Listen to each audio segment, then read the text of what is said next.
ঢাকা সেনানিবাসে সশস্ত্র বাহিনী বিভাগে অফিস করলেন প্রধানমন্ত্রী তারেক রহমান। প্রধানমন্ত্রী পৌঁছলে তাকে স্বাগত জানান তিন বাহিনীর প্রধানরা। সরকারের প্রতিশ্রুত কৃষক কার্ড যত দ্রুত সম্ভব মাঠ পর্যায়ে চালু করতে নির্দেশ দিয়েছেন প্রধানমন্ত্রী তারেক রহমান। প্রকৃত কৃষকদের শনাক্তে গুরুত্ব। প্রধানমন্ত্রী তারেক রহমানের সাথে সৌজন্য সাক্ষাৎ করেছেন চীনের রাষ্ট্রদূত ইয়াও ওয়েন।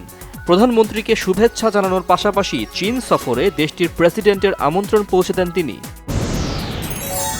আগামী 12 মার্চ ত্রয়োদশ জাতীয় সংসদের প্রথম অধিবেশন আহ্বান করেছেন রাষ্ট্রপতি মোহাম্মদ শাহাবুদ্দিন।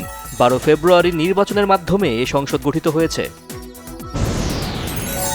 পররাষ্ট্রমন্ত্রী ড খলিলুর রহমানের সাথে সাক্ষাৎ করেছেন মার্কিন রাষ্ট্রদূত ব্রেন ক্রিস্টেনসেন। দেখা করেছেন পররাষ্ট্র প্রতিমন্ত্রী ও পররাষ্ট্র সচিবের সাথেও।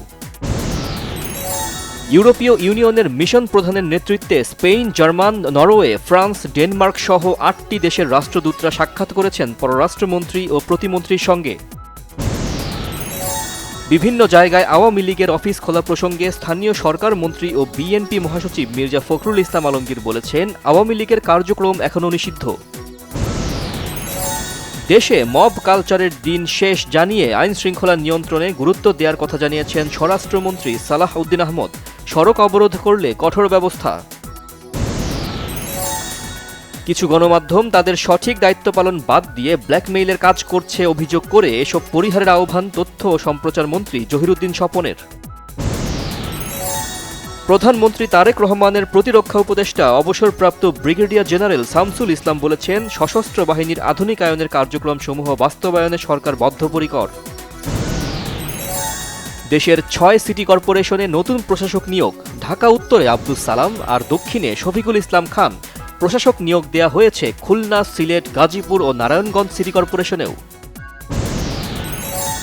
আন্তর্জাতিক অপরাধ ট্রাইব্যুনালের চিফ প্রসিকিউটর পদ থেকে সরিয়ে দেওয়া হয়েছে তাজুল ইসলামকে। নতুন chief prosecutor advocate Aminul Islam.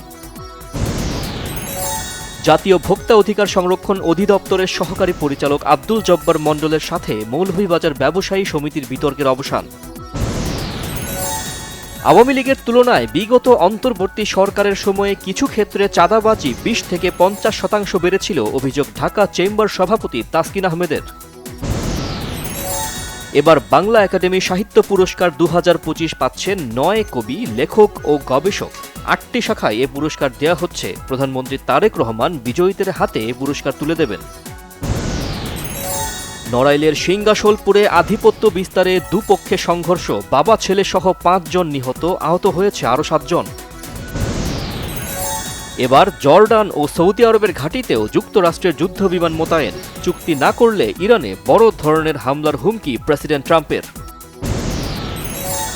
যুক্তরাষ্ট্রের উত্তর পূর্বাঞ্চলে শক্তিশালী শীতকালীন তুষারঝড় আঘাত হানায় ব্লিজার্ড বা উচ্চ সতর্কতার আওতায় আছেন প্রায় 5,80,00,000 মানুষ।